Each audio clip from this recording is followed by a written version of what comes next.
It's an amazing privilege to speak with you today on the concept of purpose and what purpose does in the life of leadership.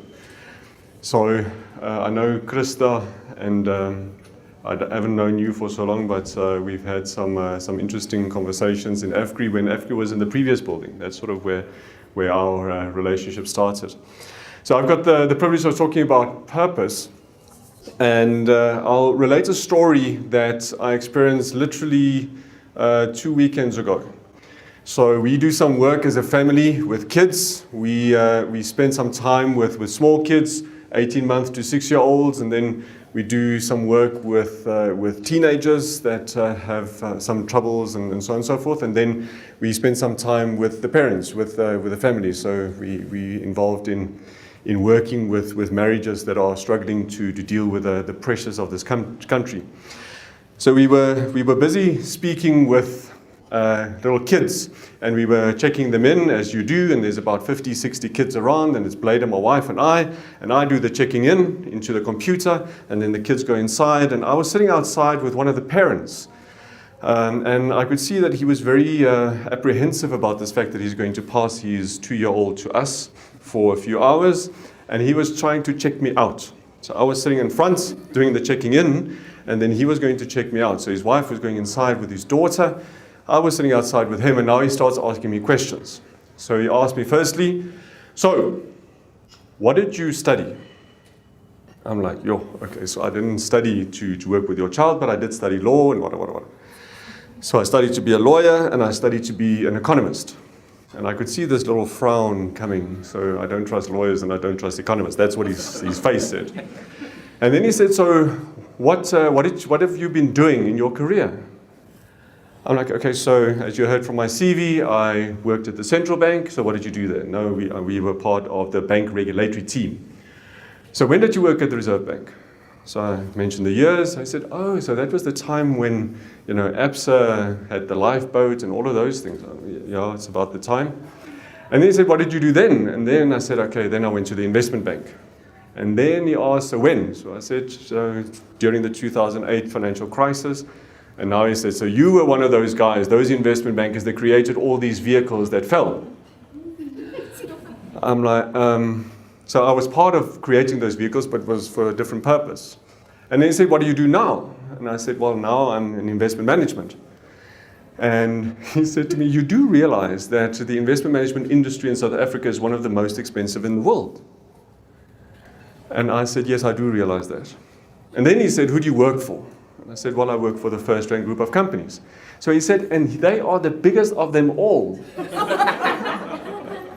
So at that moment in time, 2 things ran through my mind. So I had this experience a few times before. The first time that I had it was when Blade and I went on our blind date. So we didn't know each other. Somebody called me. This is this amazing woman. Her husband had passed away. She's got a 2.5-year-old kid.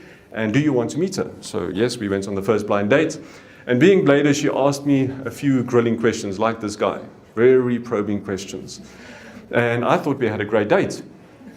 And the next day I phoned her and I said, I really had a great time. Would you mind going on a date with me again? And she says, absolutely no. I said, why not? So she, well, do I have to point to the matters? I said, please do. She said, firstly, you're a lawyer, so you're going to be argumentative. So I said, okay, so I won't argue. So let's go with that. And then the second point, she said, you are like 7 years younger than I am. Are you demented? I said, okay, I won't argue. And then she said, you play golf. So if something were to happen, you're never going to be home. You're going to be playing golf the whole time. And then the last one, I won't tell you what she said. So I said, okay, that's fine. So, the one thing that you said, you've never raised a child, and I've got a 2.5, or at that time it was a 5-year-old. So I said, okay, so I will leave it, but I paid for the first date. How about you take me on the second one, you pay, and then we quit. She agreed. She agreed, and then 6 months later we were married. And that is, that's a long time ago now. So that was the first thing that ran through my mind. This is like having a blind date with a parent outside of this hall. The second thing that ran through my mind was where I also had this experience of just checking myself of whether I'm busy with the right things. Was 2.5 years ago, I was in a very, very bad horse riding accident. I love riding horses. We breed and ride Arabian horses, and I had a riding accident, long story short, that resulted in me ending up in an MRI machine. So in the MRI machine, the doctor said, you cracked your C1 vertebra, so that's the one right at the top. So if something goes wrong there, you are paralyzed from the top down. So there's no way back from there. So there's only two outcomes, the doctor said, as he pushed me into the MRI machine. So either, Mr. Grobler, you are going to be dead in a short little while, or you're going to be paralyzed from the top down, or you'll be fine. The possibility of the latter is quite low. So that's a scary place to be. My wife was sitting outside. Fortunately for us, it was in the same hospital and the same ER rooms that her first husband passed away in. So she is in an absolute state, and I'm crying, she's crying. They're rolling me into the MRI scan, and now I'm lying there. So that's also a moment in your life where you think, okay, so have I been busy with the right things? Good question, a bit late, but it's a good question as you're lying there. And the question that I asked myself while I was lying there was, if I had it over again, maybe I won't be able to walk after this, but if I had it over again, would I be doing the same things? Quite a crucial question in one's life. If I had it over again, would I be doing the same things? And it's a long 40 minutes with these. Who's had an MRI scan? Yeah, sorry. But it's like a clang and a noise, and just to try to filter it out. And luckily for me, as I was lying there, I could honestly say, after about 5 minutes of just recounting this journey that I have been on as an individual around purpose, the fact that I had the privilege of journeying around my purpose, after 5 minutes, I could honestly say, if I had it over again, I would be doing the same things. So I was still crying, and I came out, and the doctor went through the scans, and he said, no, you'll be fine. And so I said, okay, so is it very fine, biggie fine, a lot of fine? Just rate fine, because my C1 is cracked. So he said, no, you were very lucky. Okay, so am I going to be like, can I walk again? Can I ride horses again? He said, sure. The reason why you were lucky is, the only reason why you're still alive actually is because your C1 and C2 vertebra has been naturally fused. So you were born like this. Did you know that? So I said, no, I didn't know that. So you got lucky. So I said, I got very blessed. So the reason why I'm walking today is because I was born with something to protect me for a fall from a stupid horse.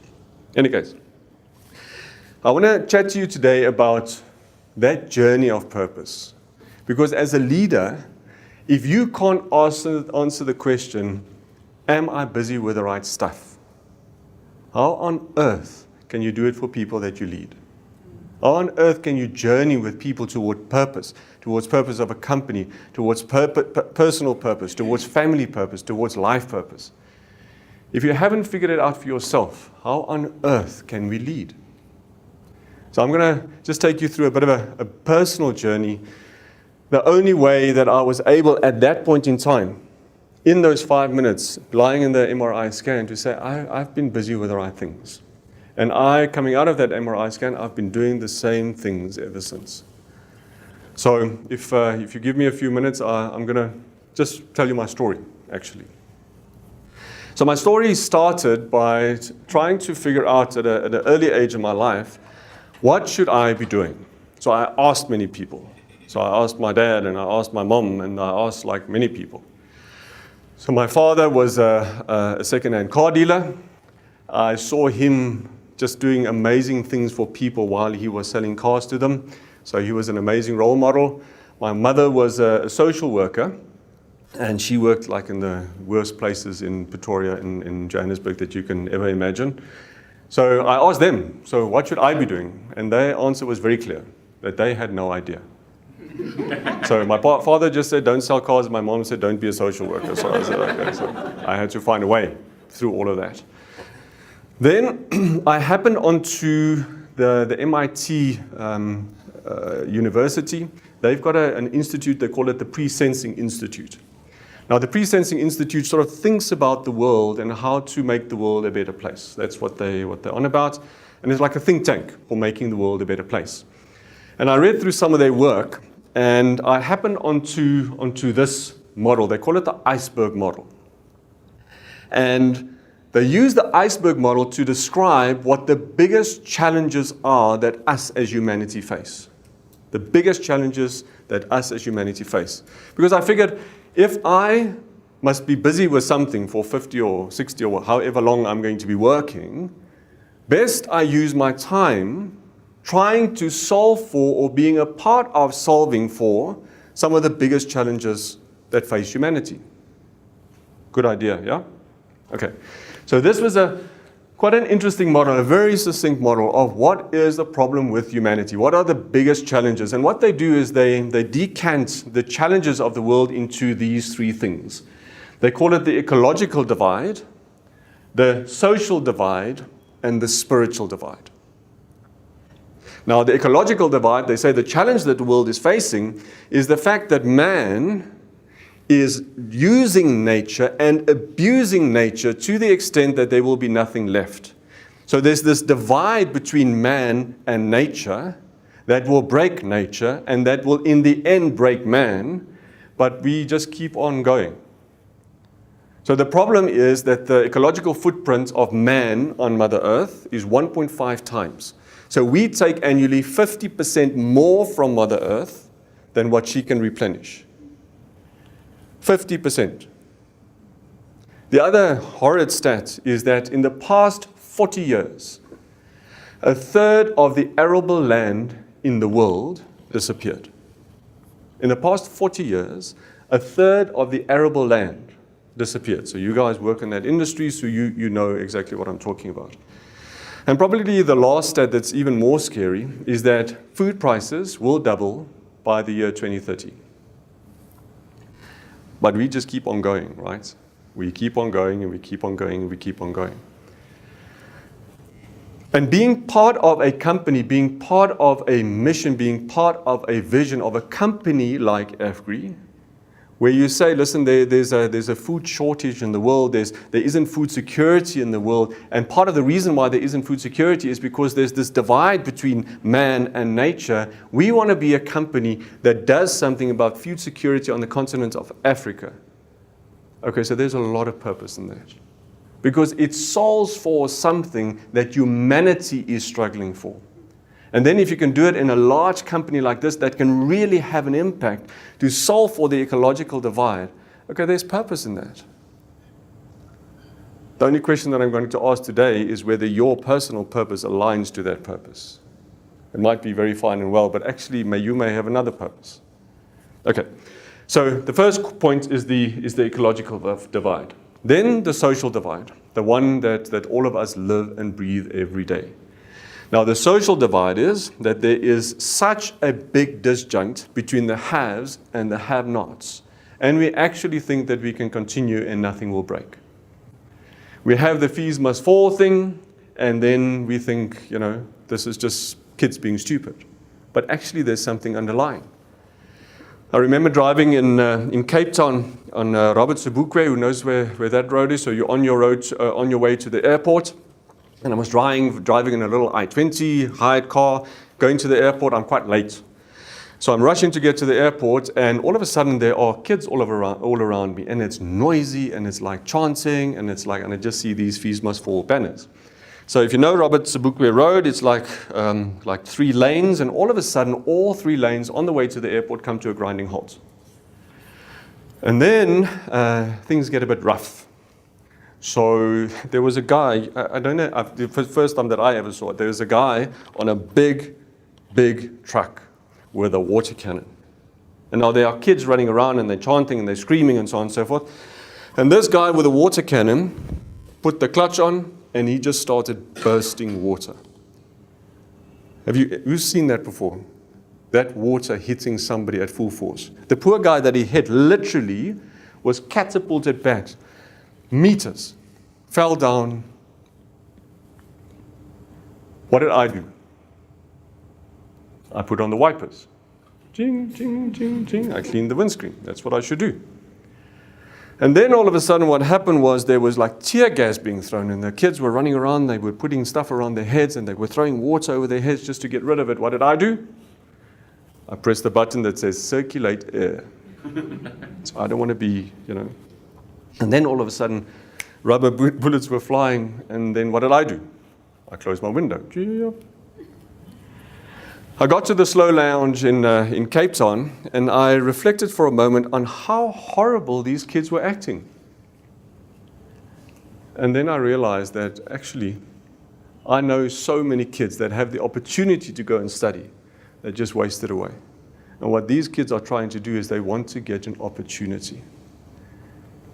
But I was driving in my I-20, sitting in the Slow Lounge, just thinking, this divide is something that should not be conquered. It's a divide that should be conquered in this country.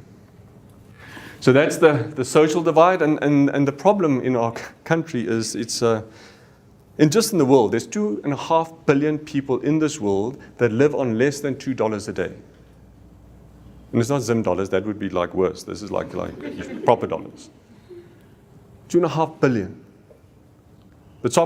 There's 1% of the population that owns the same amount of wealth than the bottom 90% of the population.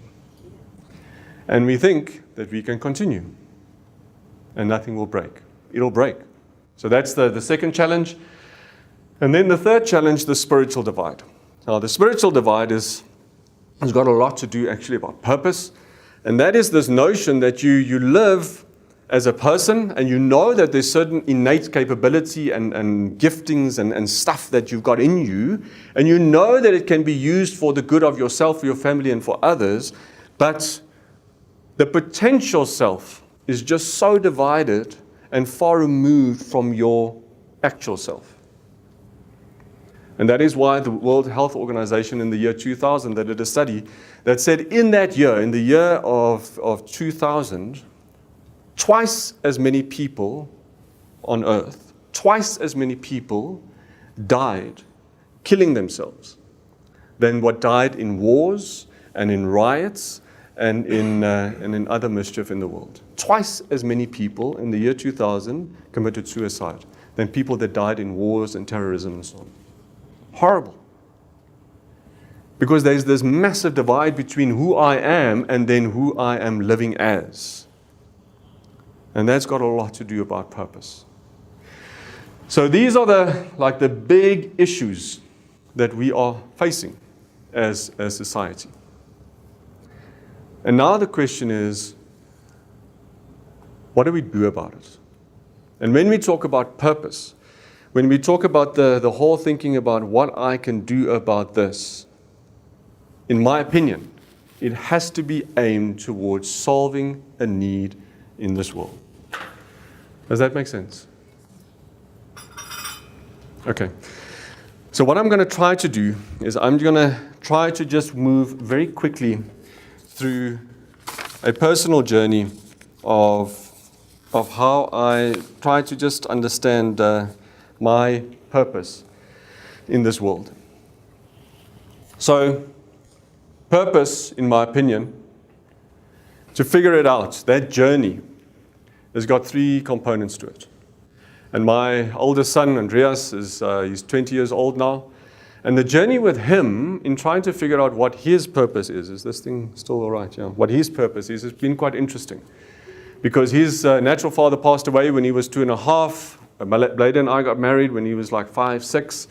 And he's in a space in his mind where he now has to figure out what of his natural father is part of who he is, what of what he's learned from me, how has the world changed from when his natural father had a particular thing. So it's been a journey for me to work with my son towards what his purpose is in this world. And guys, girls, if I hadn't been able to go through this journey myself, how can I lead my son? How can I lead my daughter? How can I lead a company? How can I lead a team? So it's probably one of the most, in my opinion, one of the most important fundamental journeys that we will ever go through as individuals. Okay, so in the first instance, unfortunately, to find your purpose is deeply, deeply, deeply personal. The best answer that my parents gave me when I asked them, okay, so what should I be doing? And they said, I have no idea. It's the best answer. It's a gift that they gave me. Because they weren't giving their ideas as to what they wanted to be, or what makes money in this type of economy, or what's going to make money in the future economy. They didn't labor me with that outcome. They set me afloat onto a journey, which was quite scary, but it's deeply, deeply personal.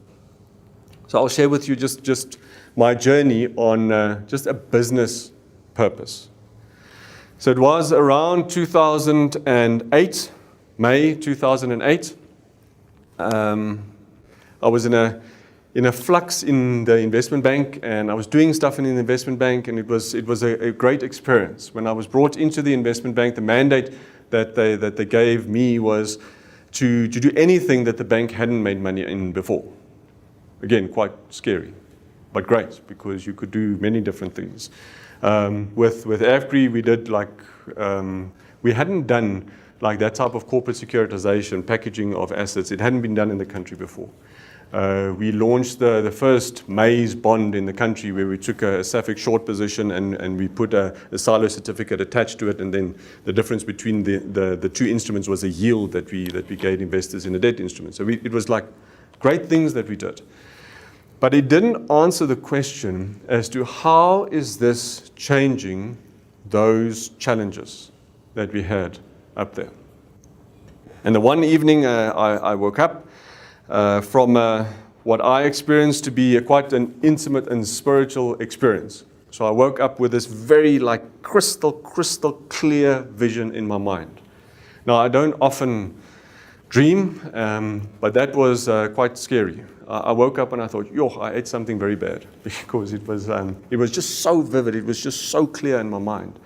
And it was this picture of two palm trees that fed olive oil into this lamp. And this lamp was shining a light over Africa. And I'm like, okay. So I really like movies, and I watch a lot of movies, but that's you don't get in a movie. And I was struggling with it, and for me personally, those struggles many times become a personal struggle, and I'm a Christian, and about 2 weeks later, I was doing just Bible study, and I happened onto a verse that was a vision that was given to Zechariah, and that vision was a vision of two palm trees putting oil into a lamp, and then this lamp shining a light over Judah. And I thought, okay, so this is quite interesting.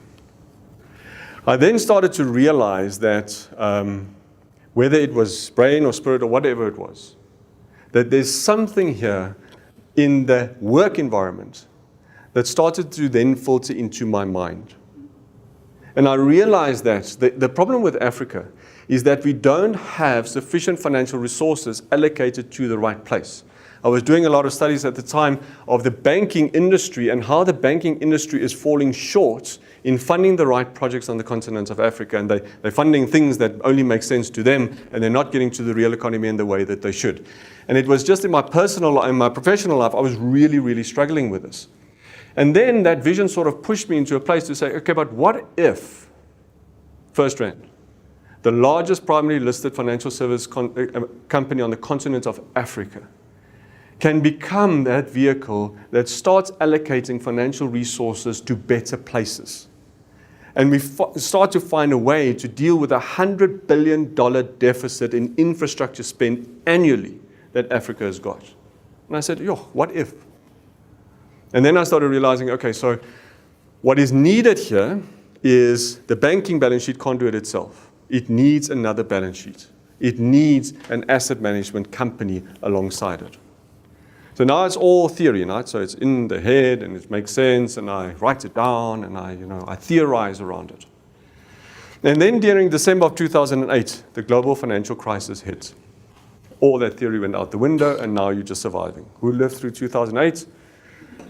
It's if you know what fear looks like, that's doing financial services, global financial services during that time, it was a scary, scary, scary place. December 2008, one of our founders of the First Rank Group, Paul Harris, phoned me, and he said, Boshoff, we've got a problem. I said, I'm not Houston, I'm Boshoff, so I know there's a problem, so why are you phoning me? He said, no, I think what we need to do is we need to start an asset management company for First Rand. I said, oh, really? That's so interesting. Why would you say that? He says, no, because the banking balance sheet is, and then he starts narrating like exactly the stuff that I've been thinking about and that was like in my gut, and then he said, would you mind terribly just to resign your position in RMB and start and help the group build this new thing? What sounded to be like a good idea at the time. I said, absolutely yes. It's now a few years later, and it's been the hardest thing that I've ever had to do professionally, ever. But it's doing something that makes a difference to that ecological divide and the social divide. Why? Because there was something in my ability, something in my understanding of banking, something of my understanding of insurance and asset management, something of my understanding of the continent that was brought into a purpose that makes a difference in this world.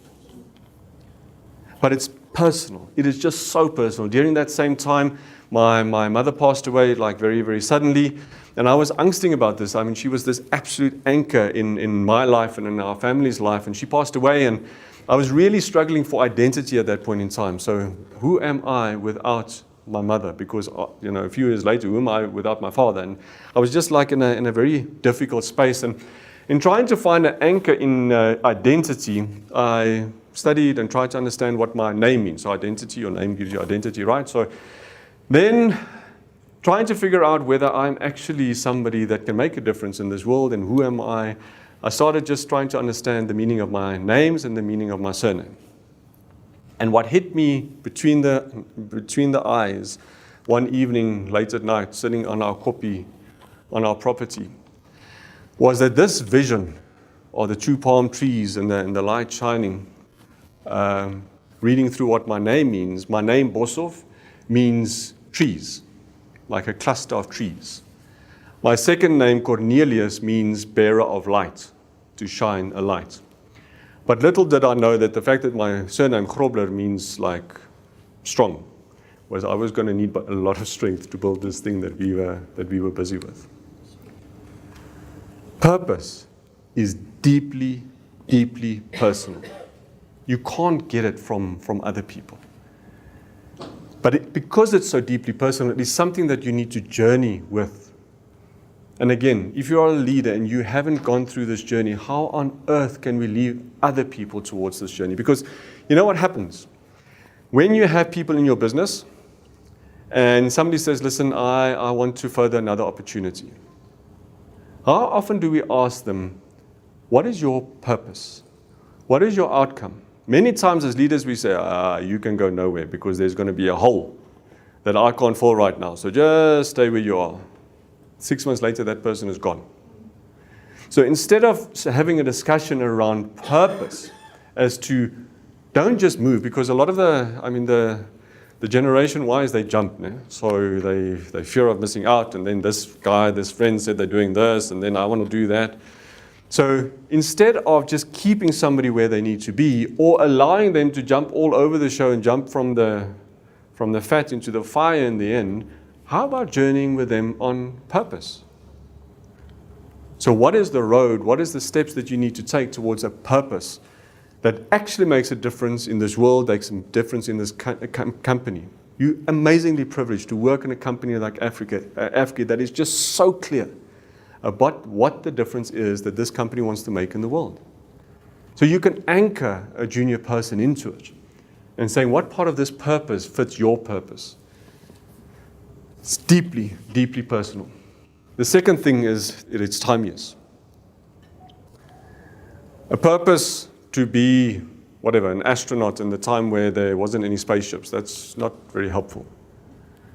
So a purpose has got an application in particular times. My example of just the timing of 2008 and how FirstRand's bank strategy has since then moved towards a strategy of integrated financial services.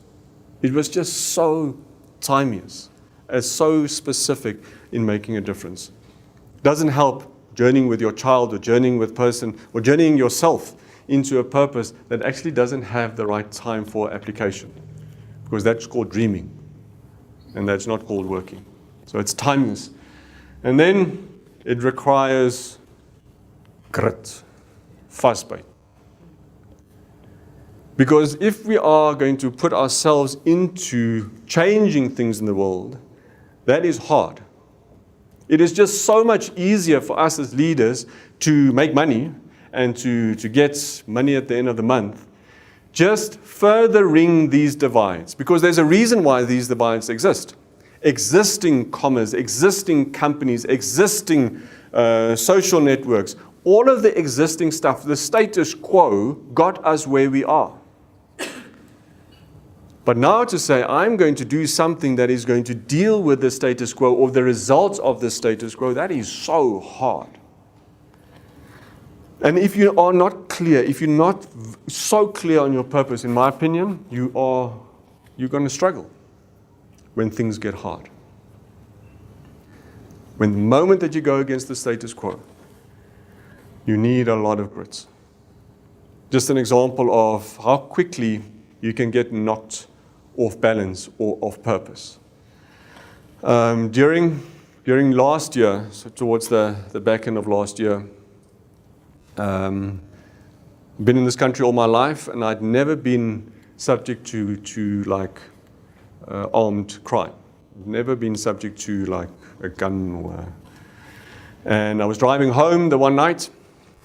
I wanted to get home. I was supposed to be at this art festival thing that they had at Sandton Convention Center.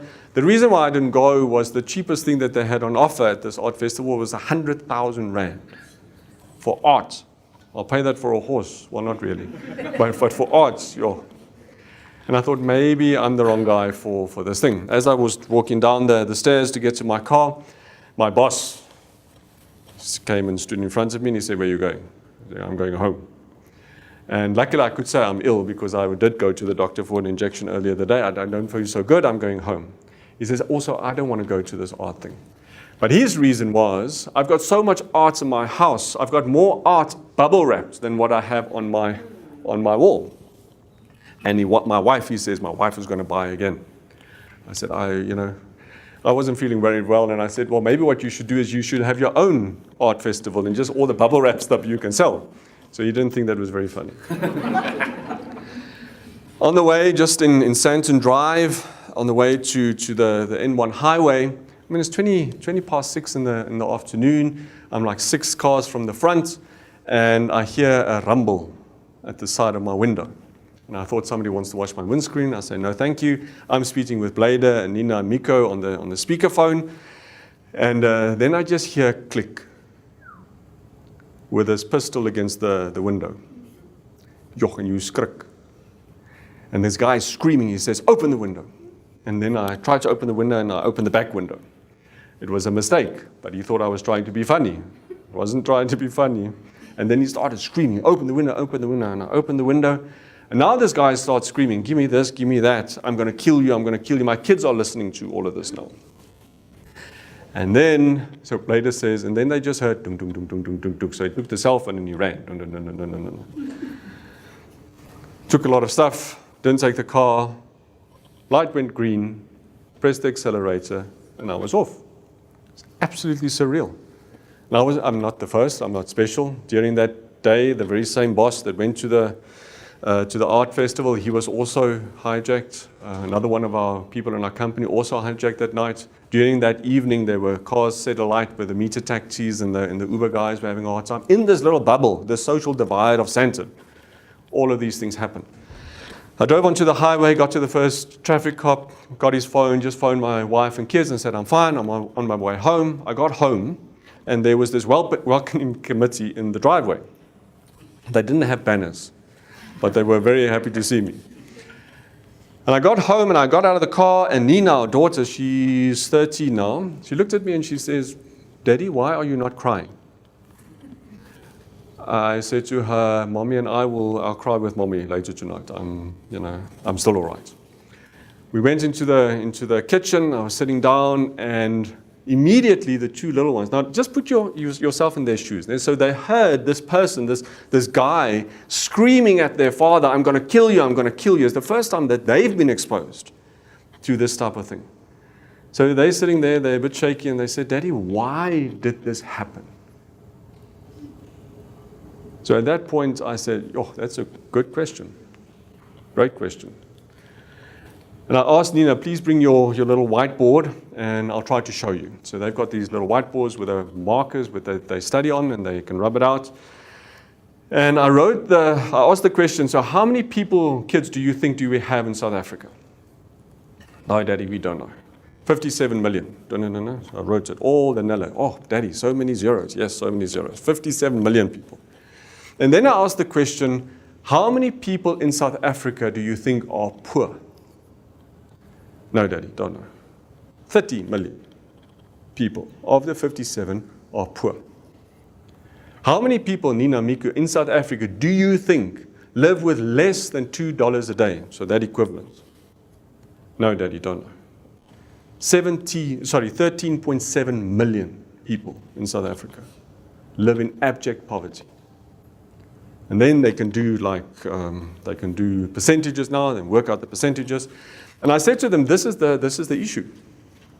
The issue in this country is that this guy that took a gun to my head, maybe he's got a daughter of 13 and a son of 10.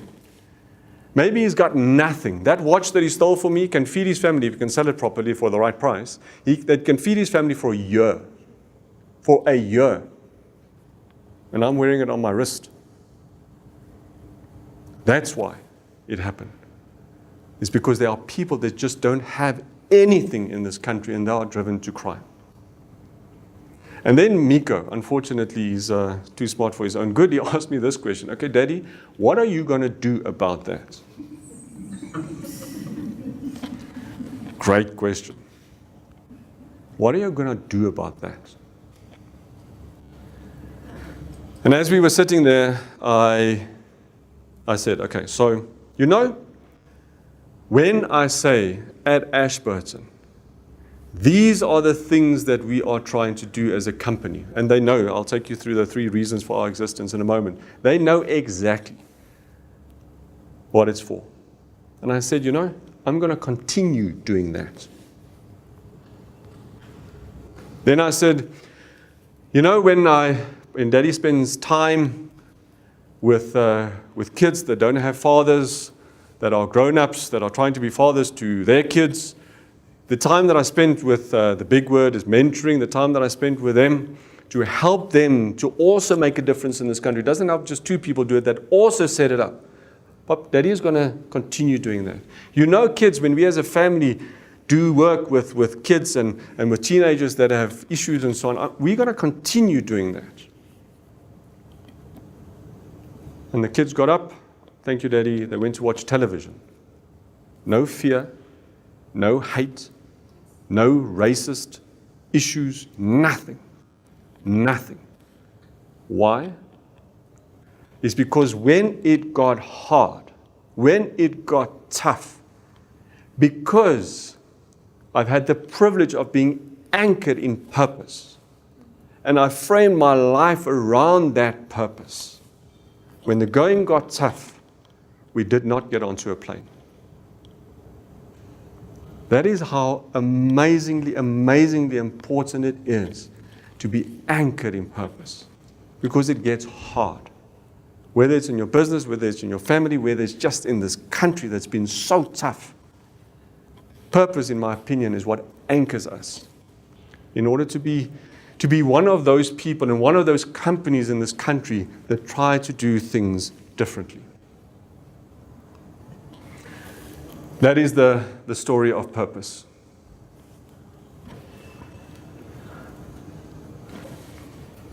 Purpose for me, as a person, for our company, if it's not driven off something that is different than the status quo, I promise you South Africa has got trouble. Doesn't matter who the president is.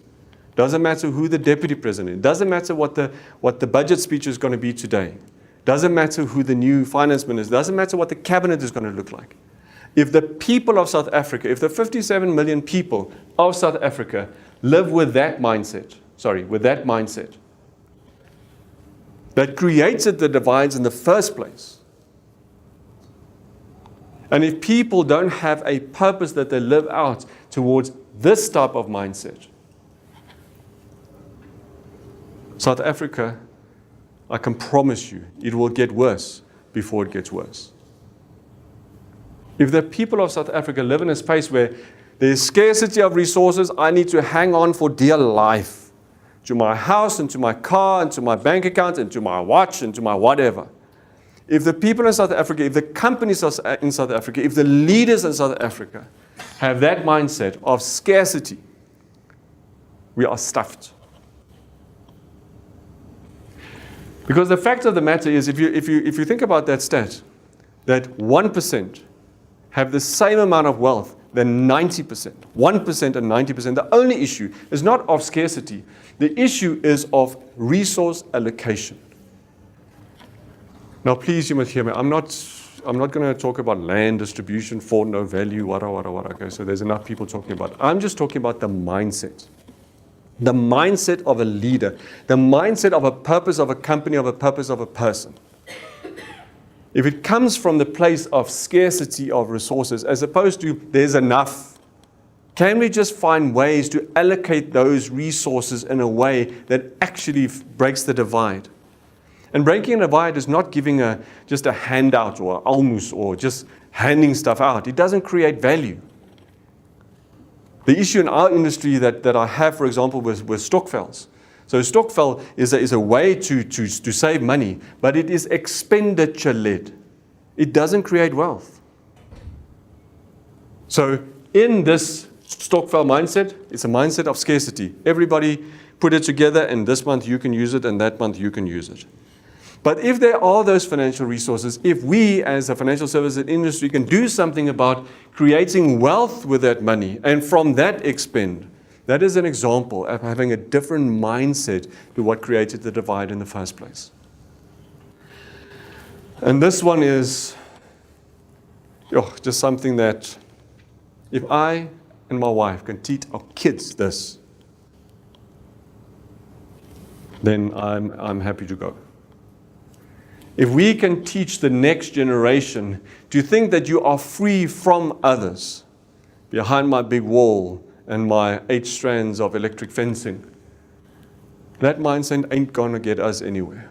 But to understand that we are free for others, that is a mindset, as a company, as a leader, as a father, as a mother, will make a difference in those divides. Our oldest son, Andreas, after this hijacking incident, he got to a point where he said, but he also wants to better understand the divides in this country, and he wants to do something about it. But you see, the thing that your mind considers, your body has to now write a check for. So he decided, he's studying building sciences, and he decided what he's going to do during his holidays is he's going to work on building sites. So he's going to use his gifting, what he wants to do, in order to understand the divides in this country. So now he's a student. He's got like 6 weeks of holidays, and after 6 weeks of holidays, he spent 4 weeks mixing dagga and drilling and so on. He said, Dad, I made a bad choice here. I should do this later. If we can teach the next generation that they are free for others, and if they are going to make a difference in this country, they need to understand this place. What an amazing future this country will not have. With that mindset, we formed the company called Asburton in a very particular way. The way that we formed it is we said, in the social divide that there is, how can we form a company with a purpose, with a why statement that has got 3 components to it? The first one is getting people that are not saving in this country to save. Now, this is just a very rudimentary graph of this blue line is the net income of household on a real basis in this country. So that is increased steadily. But that line, the black line, is the net savings line. And net savings in this country is 0%. Of all the countries on the continent of Africa, their net savings rates are 0%. So there are people that have increasing amounts of money, but they spend it on absolute crap, and they don't save it. So this company, Ashburton, the first purpose for our existence is to make sure that we create products and make it accessible at the right price in order to assist people to save. First thing. The second thing is those people that are saving, to assist them to do so in a more effective manner. So this is a way to determine whether a pension system is strong and effective in a country. Now, South Africa has got the strongest pension system on the continent of Africa. But the measure is the net replacement ratio. The net replacement ratio is a measure that says what percentage of your last salary check will you have available in retirement on a monthly basis. What percentage of your last salary check? You want that to be 100 or 60 or whatever. South Africa, the net replacement ratio is 12%. 2%. The strongest pension system on the continent of Africa has got a net replacement ratio of 12%. So the second reason for our existence as a company is to help pension funds that have gotten to this point for a very particular reason to do things differently, to take the volatility out of the pension members' outcomes and to assist them into upping that net replacement ratio. And then the third reason, I told you about the $100 billion infrastructure deficit every year on the continent of Africa. The third reason for our existence is to get money from offshore, hard currency dollars, into the continent, into projects that really make a difference. But here's the trick. You have to get investors that get return on their money for projects that actually have sustainability on the continent. And we found that we couldn't do that on banking balance sheets alone, that you had to have an asset management balance sheet alongside you. So that's our third reason for existence. Great friend of mine, Rian Manser. He's I don't know who knows Rian. He's an adventurist. He went with his bicycle. He told his girlfriend at the time, Fasti, I'm going to take a bicycle and I'm going to circumnavigate Africa. I'll be back in 3 months. Took him 3 years to get across. So he's an amazing guy. He's got this saying where he says, there's an ocean between the saying and the doing, and most people drown in it. It's very easy to put a company statement up there.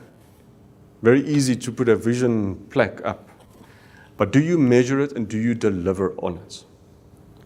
As a person and as a company, as a mother, as a father, as a husband, as a wife. So just an example of how we measure it. It's outdated on this slide. Is we took each and every one of our why statements and we mapped it and we said, how well are we delivering on it in the various areas? And we've got literally people in our business, they say, I'm Y1. That's what my heart is, that is what I want to be able to achieve. Or I'm Y2, or I'm Y3. To be able to solve things in this world, to change things in this world, it's good to talk about it. There's an ocean between the saying and the doing. So that is my story on purpose. That is my plea on purpose as a leader. For us to be able to make a difference in this country, for us to be able to make a difference in this company, for you as a person, purpose is probably, in my opinion, one of the most important things that can guide us towards those outcomes. If you're sitting here and you're saying, okay, so I've not been on that journey, then maybe we can chat about what that journey looks like for you as a person. And maybe you say, I've not been on the journey and I'm fine and so on and so forth. But then my question is, how do you help junior people in your organization to go on that journey? Because if we don't do that, we're going to journey into the same status quo that created the divides in the first place. And guess what? We will be wasting time. You'll be lying in an MRI scan somewhere. You'll have a gun against your head somewhere. And you're going to be struggling to anchor yourself, to anchor your family, to anchor your company. Okay, that's my story. There's some time for questions, right? If people have questions, disagreements.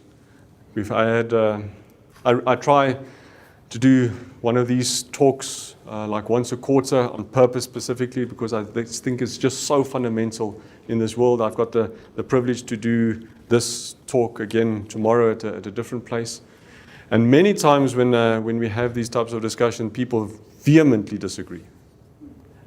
And then we have a vehement discussion, which is great, because, I mean, it doesn't help you sit here and you disagree and you can't close the loop. So even if you want to disagree vehemently, I won't be offended, I promise you. Any questions? Okay. So, free from others says, as long as I have enough, I don't have to rely on the rest of this country. So when Eskom had their issues, that statement of, I just need to get off the grid. So I need to get solar power, and I need to get the generator, and I need to... so that says, if I have enough money, I can be free from other people, even if we don't have water, and even if we don't have power, and even if all of those things go wrong. That is the statement of being free from others.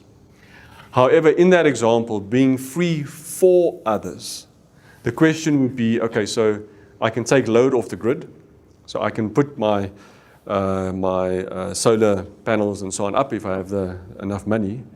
But if I am, for example, in my case, if I'm in the financial services industry, is there something that I can do to generate money to create renewable energy?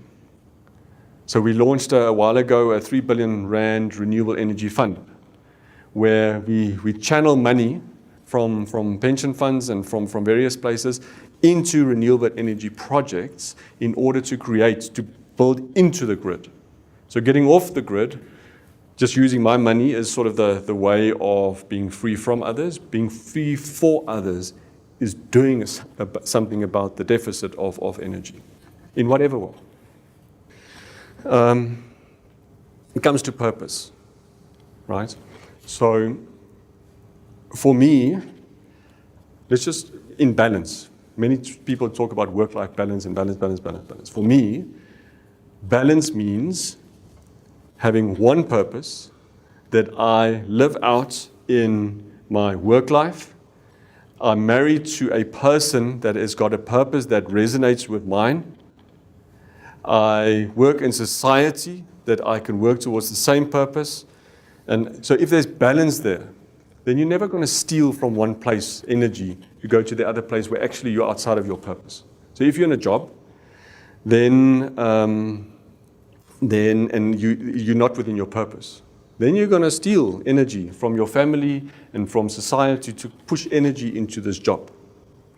So purpose for me in every sphere of society and work where I operate, that single purpose of crossing the divides that have been created in this country, that single purpose forces me to wherever I am, whether it is with my family, whether it is in work, or whether it's opportunities and privileges like I have here.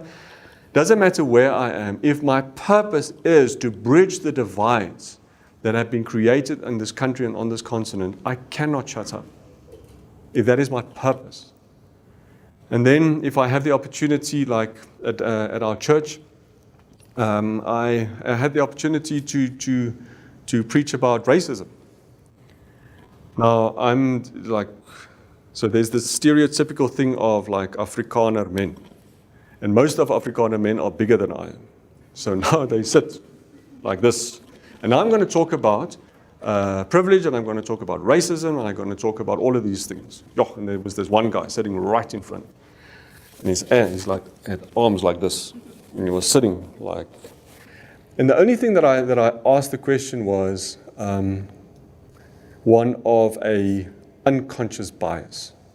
So an unconscious bias just says, I've got a slanting or a view that creates divides, but I'm actually not conscious of it. The way that I've been brought up, the way that I've been thinking, the way that I've been living, the friends that I have, created my way of thinking, but I'm actually unconscious of the fact that that way of thinking is creating a divide or furthering a divide. And I said, we're not consciously in certain circumstances racist, black or white. But is there a grain of truth that there is an unconscious view that is furthering that divide? And all of a sudden, those big guns just relaxed. He walked up to me afterwards. Nico was standing next to me, and he was like marching up to me. And I pulled Nico in front of me, and I said, you must protect Daddy. This guy is going to hurt me. And this guy walked up to me, and he said, for the first time in my life, I didn't feel judged when somebody spoke about racism. It was such a profound moment for me to say, I can be driven by purpose, but I can be so freaking stupid in delivering messages and so on and so forth. And it just showed me that if part of my purpose is to help narrow the divides that we have in this country and that we have on this continent, and I speak from a heart of love and not judgment. You don't have to be brave. You just need to love the person that you're speaking with. So that helped me. And Miko also helped me because he was protecting me against this guy. You had a second question? So if the detail that you're busy with, in my opinion, if the detail that you're busy with delivers the outcome, you have to be busy with the detail. So that Y barometer that we put up, you can talk so much and you can be so vision cast, but you actually know good in the way or that you deliver outcomes. If, however, the things that you are busy with detract from that vision, that's the problem. Then the detail becomes a problem. And that's why we check ourselves at our EXCO meeting, that every decision that we make, we rate the extent to which it furthers our whys. Because otherwise, the detail that you have to get into, so I don't like an audit risk and compliance committee. So it is like last week we had 6 hours of it. And it was always very hard for me. And then I realized, but this committee tests whether we as a company have been good custodians of the resources that we've been given. Then that detail fits towards that purpose. And any question or any agenda item, even on an audit risk and compliance committee, that detracts from that vision, I take off. Okay. It's so quick that happens. So the question here is, how do you not make your issues your child's issues in trying to get to purpose? It is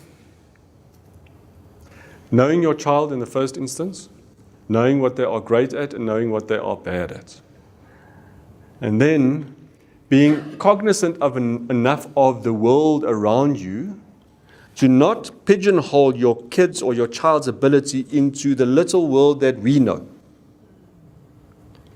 I think that's the biggest risk. So it's never from a position of malintent that a parent says, listen, you go here or go here. But maybe the parent's purview of what they live in is just very, very ring-fenced. So for example, in Davos last year, when the world comes together and they think about how the world can be a better place. So this year, Davos spoke about leadership in a fractured world. But it was a very unfractured fraternity that came to Davos. Okay, so that was quite funny. But last year, they had this thing about the fourth industrial revolution. What is the revolution that is going to come with the Internet of Things and platforms and Uberization, all of those things? And when we work with the youth, for example, and when we work with the youth, and I mean, youth, they don't have the maturity to deal with the stresses that this country and this place gives them. And when you see that it's so hurtful inside that they start cutting themselves to get it out, that's where just my passion for kids come from, is because they don't have the maturity to deal with the realities of life.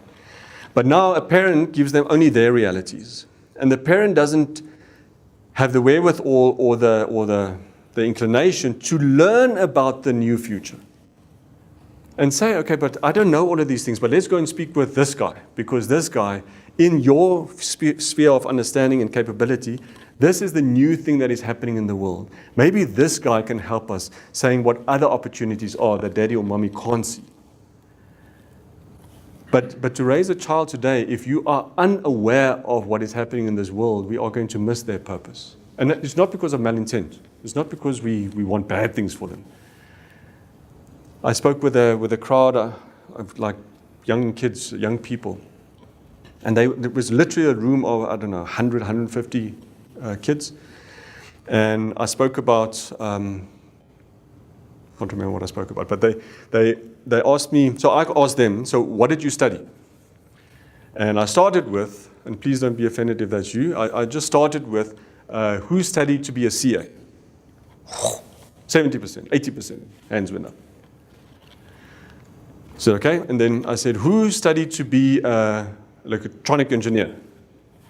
Like one guy with his hand up. And then we started talking about the jobs of the future. So the fact that for a lawyer, there isn't a lot of space in the future. With AI and artificial intelligence can draft a legal opinion. They can't stand in front of court, but they can draft legal opinions much better than I was able to draft a legal opinion. And if 70% of you sitting here are CAs, just think about the competition that has been created. And then, then you must use that knowledge to be an entrepreneur. And then where are the entrepreneurial things that can happen? It was scary that, this is the way, these are the guys that are CEOs of companies, these are the guys that are running companies, so I want to be that. And the world is not changing, it has changed. And the world that Nina and Mika are going to live in is going to be so, so different. So Nina, she loves animals, absolutely loves animals. We took her hunting the other day. It was a very difficult experience. Let me just tell you this story quickly. So we're hunting, and Nina said this year she wants to hunt. I said, Nina, are you sure? Yes, Daddy, I'm very sure. And we went to the blessed buck, and I said, Nina, that one, you must shoot that one. And after about 3 seconds, she said, Daddy, I can't. I said, no, that's fine. Why not? No, that one is the mommy. Okay, Nina, let's look for that one. And then 5 seconds later, she said, no, okay, I can't do it either. I said, why not? So she said, I think it's the baby. I said, Nina, what do you want to shoot? She said, I want to shoot the daddy. And when I showed her the daddy, she clapped that thing like one shot. So Nina loves animals. She wants to be either a veterinary surgeon or something there. But the thing is that the way that the world is going to treat animals in the future has got DNA coding and that type of health experiences that's got a lot of computer work with what they call the wet work. So Nina, if you want to do this in your future, we need to also think about the digital or the computerized versions of it and what DNA looks like and so on and so forth. So that is preparing her. As opposed to, no, wonders the poort, and this is what you're going to do. The world is changing. The world has changed. This is recording, so I don't know if I can tell the story. So in First Rand, so we had a breakaway. So the top management of First Rand had a breakaway session, a strat session. And it was my first strat session with a team. So it's the CEO of RMB and F&B and Westbank and me and then the whatever. So we went away to strategize around what First Rand is going to do as a company going forward. And the facilitator had us on this chart, and he said, what are the challenges in South Africa? And just with the diversity of skill and knowledge that we had in the room, amazing people, we very diligently and very effectively wrote all the challenges that we have in South Africa. And then the facilitator took us literally 5 meters from that point to this point. He sat us down, and then he asked the question, okay, so what is the purpose of First Rand? And the CEO articulated the purpose, and my mind just ceased at that point. And the youngest guy there, the newest guy there, I just said, well, that doesn't work for me. And it wasn't a thinking statement. It was like a stupid statement. I was sitting there like, no, why did you say this? Because what the CEO narrated was the vision that I've worked in for 16, 17, whatever years. And he took purpose to be that vision statement. And I said, that doesn't work for me. And he turned on me, literally on me, and he said, what do you mean? And I said, with absolute respect and so we've just come from this board, this chart that talks about the biggest challenges that faces South Africa. I was expecting, when we talk about purpose, maybe not mission or whatever statement we had before, but when we talk about purpose, that this company's purpose, the largest one on the continent of Africa, should be towards sorting those things out. And then there was a groot story and I walked out and I phoned my wife later. Now, my wife protects me in an amazing way. And I said to her, this man has got trouble. And this man's got trouble, our family's got trouble. So you need to intercede here. This is a dangerous place. And asked for advice and so on and so forth. And the rest of the 2 days resulted. And at the end of the day, they had a session where they teamed us up. So I've got 5 minutes with the CEO, 5 minutes with the deputy CEO, and then they call it speed dating. So you can give a tip to the person across the table from you, and you can and they can give you a tip. And with the two, the deputy CEO and the CEO, when I started with them, I said, I really want to apologize for my outburst earlier. It really comes from the heart. And both of them separately stopped me and they said, the only thing that I was thinking about last night was the statement that you made. Dangerous statement. And First Rand is on a journey. And since that day, there's been not because of me, just because the company has realized the responsibility that it has got in society. There's been a journey towards solving some of those things that we had up on that chart. So it doesn't matter what age, and again, with a lot of respect and with a lot of love, one can articulate just rationally, this is the issue, this is our mission. How do those things talk to each other? That would be a way, or an example. For the young people in our business, what we put together is we call it a disruption forum, where we ask smart young people that have a heart and a purpose that resonates with our company's purpose. We ask them to challenge each and every part of our business. And they mustn't come to us with like old ideas or new ways to better old ideas. They must literally challenge the whys, they must challenge the hows, they must challenge the whats. So in a company format, what we've done is we've created a space where they can come up with the best of their challenges and ideas that we can consistently change if we're getting old hats, because I'm getting some gray hairs, so it's time to be open. But I think you have to create the space for it in a company, because one-on-one it's quite difficult for them. And they sort of say, yeah, but I've said this now a million times and I bugger off. But it's not, there isn't a space that creates a voice that can actually make a difference.